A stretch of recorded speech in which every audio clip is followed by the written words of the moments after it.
Imagine waking up to find the company that built your car, the one you're still paying off, has vanished. No more warranty support, no more parts, and a resale value that just hit zero. It's happening right now. Dealerships are quietly closing, and manufacturers are scrubbing models from their websites without a word. Today, we're counting down the 6 automotive brands currently on life support. We've got iconic names suffering from corporate rot, luxury brands that can't find an identity, and one global giant that is shockingly only 12 months away from total insolvency. Let's dive in. 6. Genesis, the identity crisis. We start with a brand that tried to buy its way into the cool kids club. Genesis was supposed to be the Korean assassin to BMW and Mercedes. The pitch?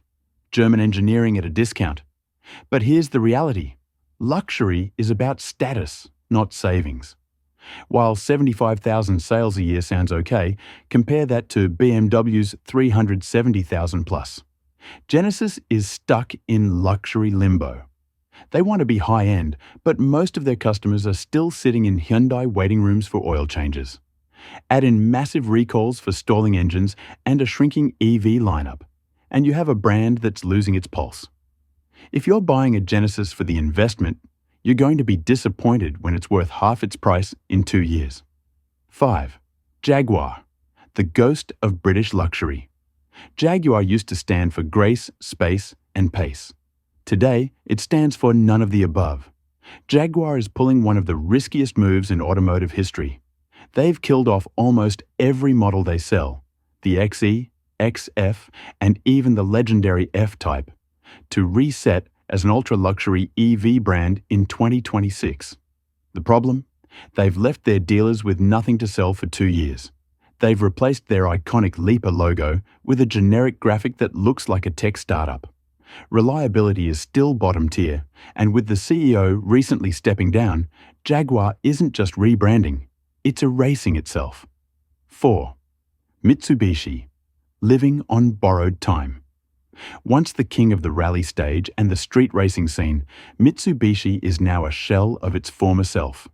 Their US sales have plummeted from nearly 350,000 units to a measly 80,000.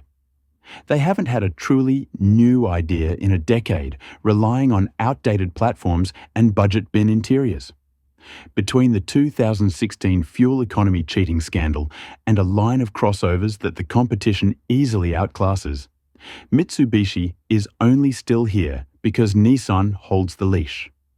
With new tariffs hiking prices on their budget models, their last remaining edge, affordability, is gone. 3. Infiniti, the forgotten brand. Infiniti was once the driver's luxury brand. If you wanted Japanese reliability with a soul, you bought a G35. Now, Infiniti is essentially a fancy Nissan rental car fleet. Their sales have dropped 60% since 2017. They've pulled out of Europe, shut down standalone showrooms, and discontinued their last sedan, the Q50. When a brand starts moving its luxury cars back onto the main Nissan lot to save on rent, the writing isn't just on the wall, it's in permanent marker. 2. Chrysler, the one-car wonder. It is heartbreaking to see the brand that invented the minivan and the Hemi V8 reduced to this. Chrysler currently sells one car, the Pacifica. That's it. The legendary 300 is dead. The Airflow EV project was scrapped because it was outdated before it even launched. Stellantis, their parent company, has openly warned that underperforming brands will be axed by 2026. Unless a miracle happens, Chrysler is the leading candidate for the chopping block. Buying one today is like buying a ticket for a ship that's already half underwater. 1. Nissan, the falling giant. This is the one that should scare you. On the surface, Nissan looks fine. They still sell hundreds of thousands of Altimas and Rogues. But behind the curtain, the house is on fire. Nissan's operating profits recently crashed by 90%.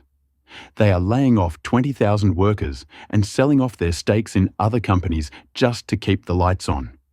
Insiders say the company has roughly 12 to 14 months of cash left before they need a massive bailout or a total buyout. The scandal involving former CEO Carlos Ghosn left the company's leadership in a tailspin they haven't recovered from. If Nissan falls, it will be the biggest automotive collapse of our lifetime.